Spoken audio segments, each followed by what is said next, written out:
أعوذ بالله من الشيطان الرجيم. بسم الله الرحمن الرحيم. يا أيها الذين آمنوا ما لكم إذا قيل لكم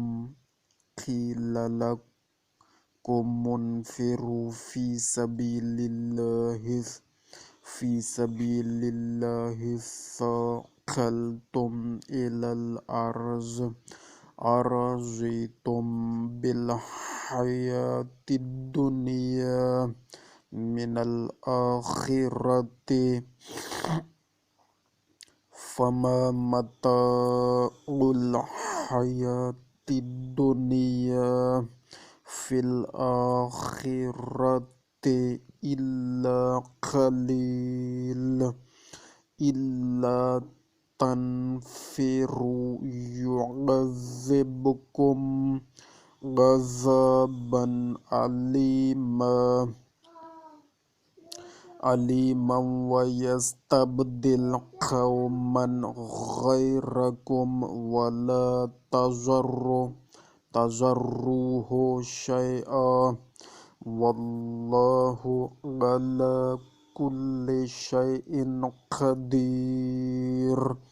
إلا تنصروه فقد نصره الله إذ أخرجه الذين كفروا ثاني اثنين إذ هما في الغار إذ يقول لصاحبه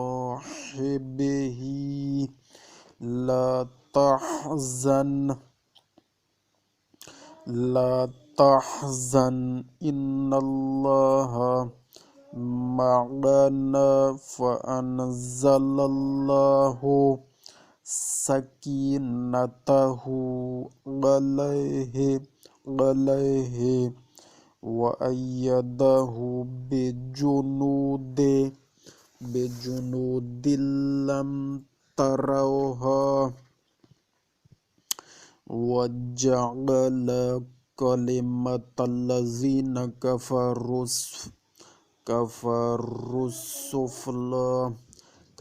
السفلى وكلمة الله هي العليا والله عزيز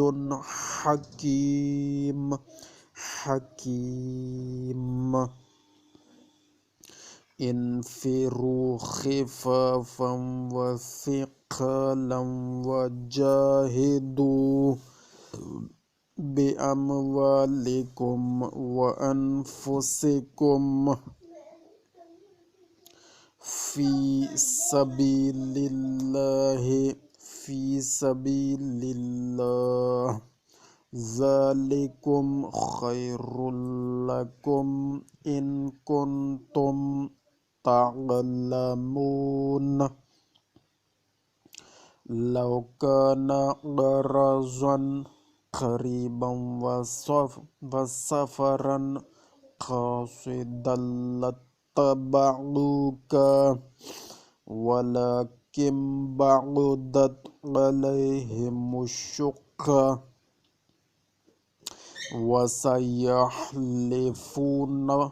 وسيحلفون بالله لو استطعنا لخرجنا معكم يهلكون أنفسهم والله يعلم إنهم لكاذبون.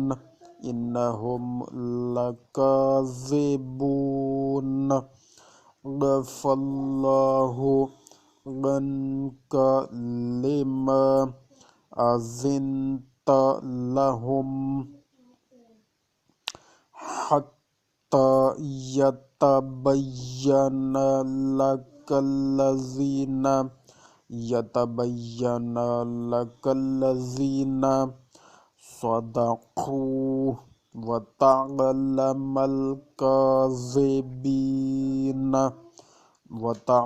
الكاذبين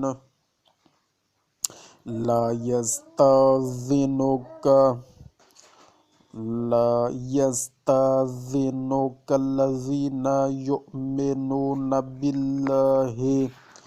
واليوم الآخر أن يجاهدوا بأموالهم وأنفسهم والله عليم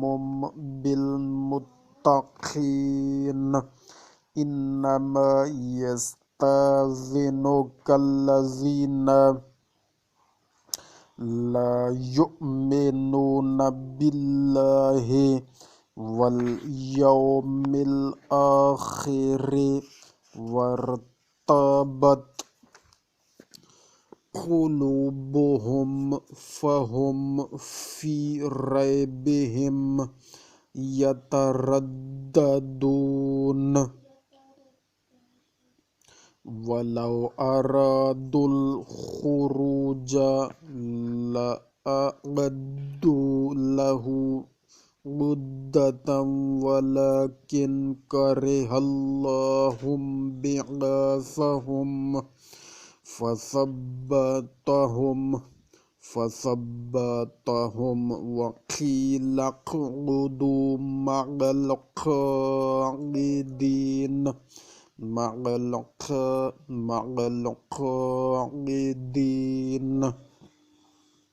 لو خرجوا فيكم ما زادوكم إلا خبالا ولا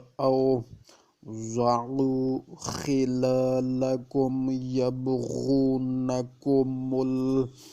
الفتنة وفيكم سماعون لهم والله عليم بالظالمين لقد ابتغوا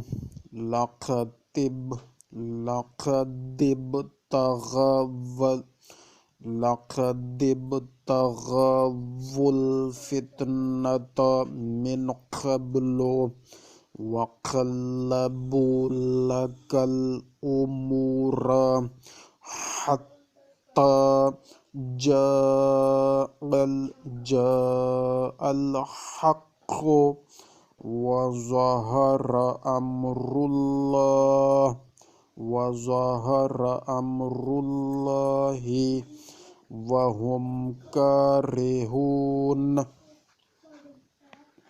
ومنهم من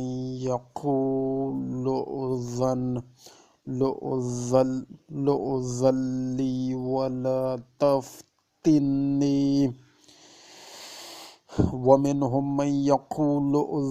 لي ولا تفتني ألا في الفتنة سقطوا وإن جهنم لمحيطة بالكافرين إن تصبك حسنة تسوهم وإن تصبك مصيبة يقولوا قد أخذنا أمرنا من قبل ويتولوا وهم فرحون قل لن يصيبنا إلا ما كتب الله لنا هو مولانا وعلى الله فَلْيَتَوَكَّلِ الْمُؤْمِنُونَ قُلْ هَلْ تَرَبَّصُونَ بِنَا إِلَّا إِحْدَى الْحُسْنَيَيْنِ نَحْنُ نَتَرَبَّصُ بِكُمْ أَنْ يُصِيبَكُمُ اللَّهُ بِعَذَابٍ مِّنْ عِنْدِهِ أَوْ بِأَيْدِينَا فَتَرَبَّصُوا إِنَّا مَعَكُمْ مُتَرَبِّصُونَ قُلْ أَنْفِقُوا طَوْعًا أَوْ كَرْهًا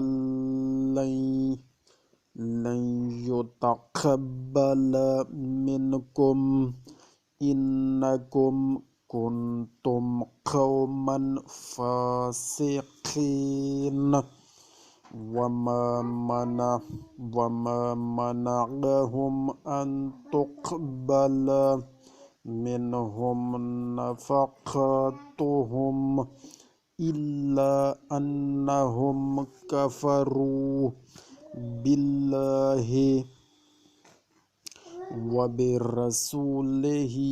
وَلَا يَأْتُونَ الصَّلَاةَ إِلَّا وَهُمْ كُسَالَى وَلَا يُنْفِقُونَ إِلَّا وَهُمْ كارهون فَلَا تُعْجِبْكَ أَمْوَالُهُمْ وَلَا أَوْلَادُهُمْ إِنَّمَا يُرِيدُ اللَّهُ لِيُعَذِّبَهُم بِهَا فِي الْحَيَاةِ الدُّنْيَا وَتَزْهَقَ أَنفُسُهُمْ وَهُمْ كافرون وَيَحْلِفُونَ بِاللَّهِ إِنَّهُمْ لَمِنْكُمْ وَمَا هُمْ مِنْكُمْ وَلَكِنَّهُمْ قَوْمٌ يَفْرَقُونَ لَوْ يَجِدُونَ مَلْجَأً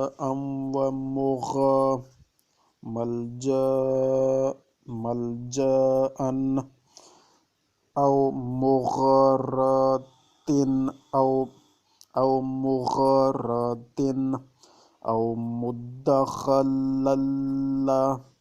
أَوْ مُدَّخَلًا لَوَلَّوْا إِلَيْهِ وَهُمْ يَجْمَحُونَ وَمِنْهُمْ مَنْ يَلْمِزُكَ فِي الصَّدَقَاتِ فَإِنْ أُعْطُوا مِنْهَا رَضُوا وَإِنْ لَمْ يُعْطَوْا مِنْهَا إِذَا هُمْ يَسْخَطُونَ وَلَوْ أَنَّهُمْ رَضُوا مَا آتَاهُمُ اللَّهُ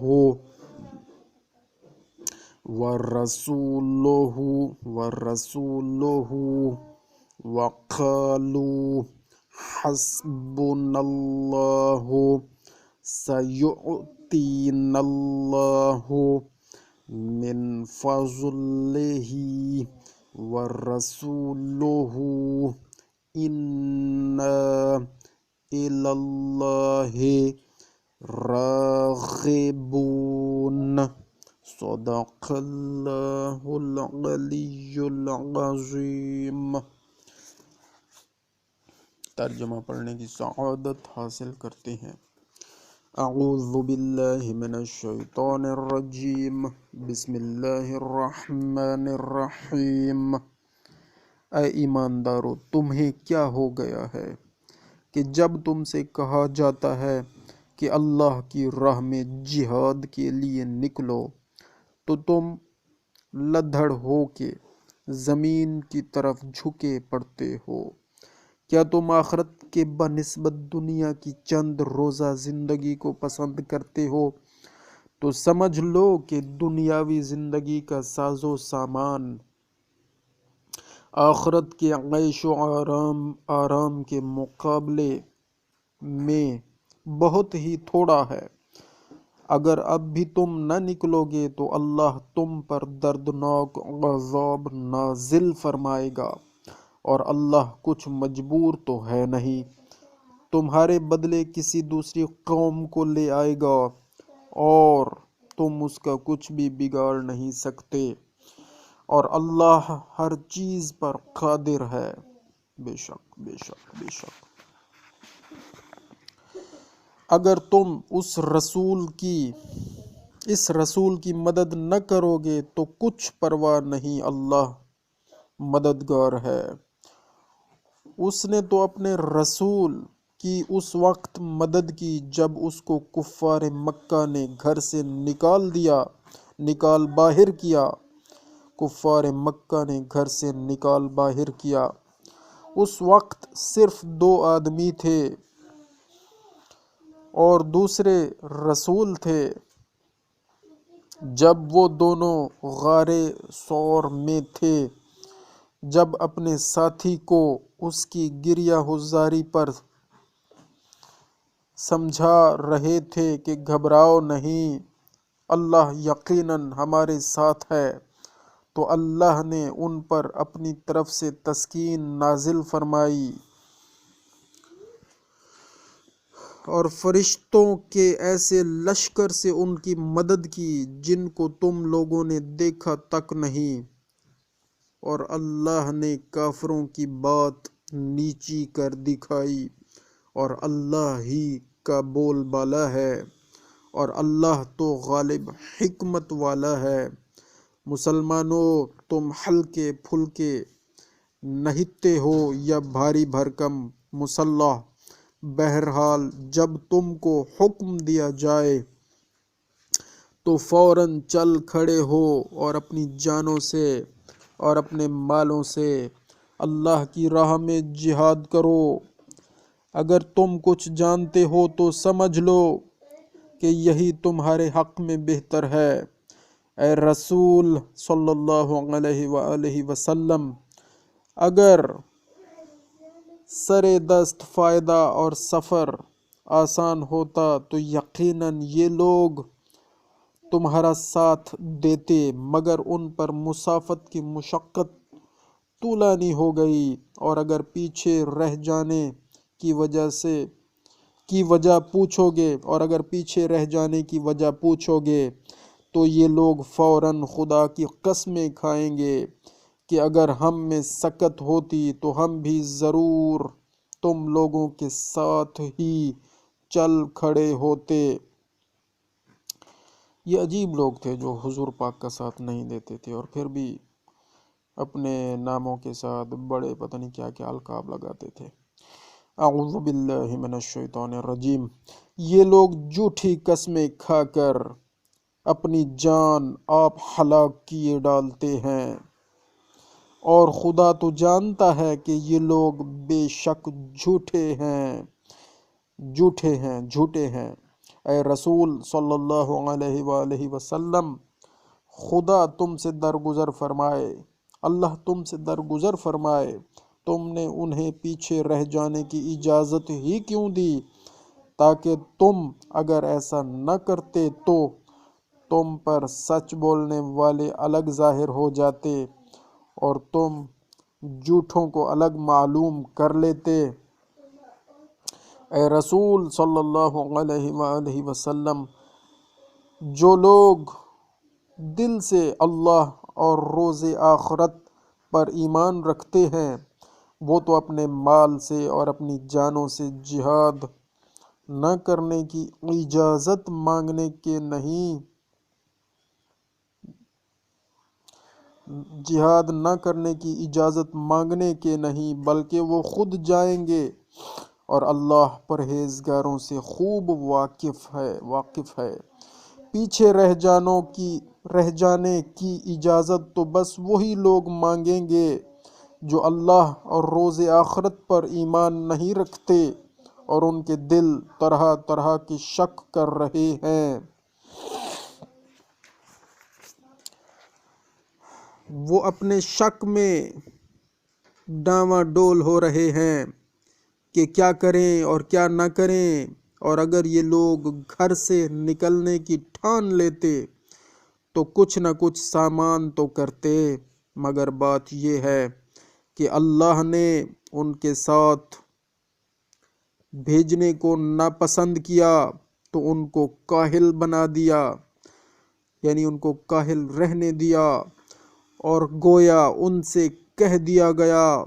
کہ تم بیٹھنے والوں کے ساتھ بیٹھے مکھی مارتے رہو، بیٹھنے والوں کے ساتھ بیٹھے رہو۔ اگر یہ لوگ تم میں مل کر نکلتے بھی، سبحان اللہ سبحان اللہ، اگر یہ لوگ تم میں مل کر نکلتے بھی بس تم میں فساد ہی کو برپا کر دیتے اور تمہارے حق میں فتنہ انگیزی کی غرض سے تمہارے درمیان ادھر ادھر گھوڑے دوڑاتے پھرتے، اور تم میں سے ان کے جاسوس بھی ہیں جو تمہاری خبر ان سے بیان کرتے ہیں، اور اللہ شریروں سے خوب واقف ہے۔ اے رسول صلی اللہ علیہ وآلہ وسلم، اس میں تو شک نہیں، ان لوگوں نے پہلے ہی فساد ڈالنا چاہا اور تمہاری بہت سی باتیں الٹ پلٹ کیں، یہاں تک کہ حق آ پہنچا اور اللہ ہی کا حکم غالب رہا اور ان کو ناگوار ہوتا ہی رہا۔ اور ان لوگوں میں سے بعض ایسے بھی ہیں جو صاف لفظوں میں کہتے ہیں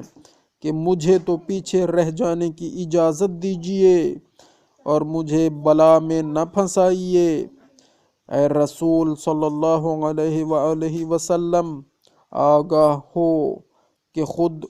بلا میں اوندھے منہ گر پڑے، اور جہنم تو کافروں کو یقیناً گھیرے ہوئے ہی ہے۔ تم کو کوئی فائدہ پہنچا تو ان کو برا معلوم ہوتا ہے، تم کو کوئی فائدہ پہنچا تو ان کو برا معلوم ہوتا ہے، اور اگر تم پر کوئی مصیبت آ پڑی تو یہ لوگ کہتے ہیں کہ اسی وجہ سے ہم نے اپنا کام پہلے ہی ٹھیک کر لیا تھا، اور یہ کہہ کر خوش تمہارے پاس سے اٹھ کر واپس لوٹتے ہیں۔ اے رسول صلی اللہ علیہ وآلہ وسلم، تم کہہ دو کہ ہم پر ہرگز کوئی مصیبت پڑ نہیں سکتی مگر وہی جو اللہ نے ہمارے لیے ہماری تقدیر میں لکھ دیا ہے، وہی ہمارا مالک ہے، اور ایمانداروں کو چاہیے بھی کہ اللہ ہی پر بھروسہ کریں۔ سبحان اللہ سبحان اللہ۔ اے رسول صلی اللہ علیہ وآلہ وسلم، تم منافقوں سے کہہ دو کہ تم تو ہمارے واسطے فتح یا شہادت، دو بھلائیوں میں سے ایک کے خوامخواہ منتظر ہی ہو، اور ہم تمہارے واسطے اس کے منتظر ہیں کہ اللہ تم پر خاص اپنے ہاں سے کوئی عذاب نازل کرے یا ہمارے ہاتھوں سے، پھر اچھا تم بھی انتظار کرو، ہم بھی تمہارے ساتھ ساتھ انتظار کرتے ہیں۔ سبحان اللہ، ہم بھی تمہارے ساتھ ساتھ انتظار کرتے ہیں۔ اے رسول صلی اللہ علیہ وآلہ وسلم، تم کہہ دو کہ تم لوگ خواہ خوشی سے خرچ کرو یا مجبوری سے، تمہاری خیرات تو کبھی قبول کی نہیں جائے گی، تم یقیناً بدکار لوگ ہو۔ اور ان کی خیرات کے قبول کیے جانے میں اور کوئی وجہ مانے نہیں مگر یہی کہ ان لوگوں نے اللہ اور اس کے رسول کی نافرمانی کی اور نماز کو آتے بھی ہیں تو اللہ اکبر الکسائے ہوئے، اور نماز کو آتے بھی ہیں تو الکسائے ہوئے، اور خدا کی راہ میں خرچ کرتے بھی ہیں تو بد دلی سے۔ اے رسول صلی اللہ علیہ وآلہ وسلم، تم کو نہ تو ان کے مال حیرت میں ڈالیں اور نہ ان کی اولاد، کیونکہ اللہ تو یہ چاہتا ہے کہ ان کو آل و مال کی وجہ سے دنیا کی چند روزہ زندگی ہی میں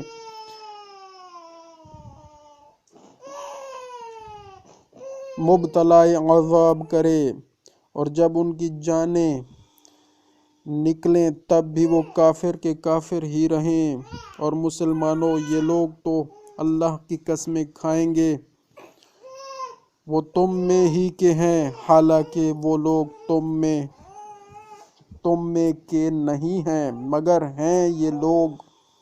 بزدلے کہ اگر کہیں یہ لوگ پناہ کی جگہ، قلعہ یا چھپنے کے لیے نماز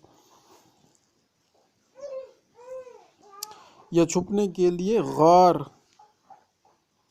یا گھس بیٹھنے کی کوئی اور جگہ پا جائیں تو اسی طرح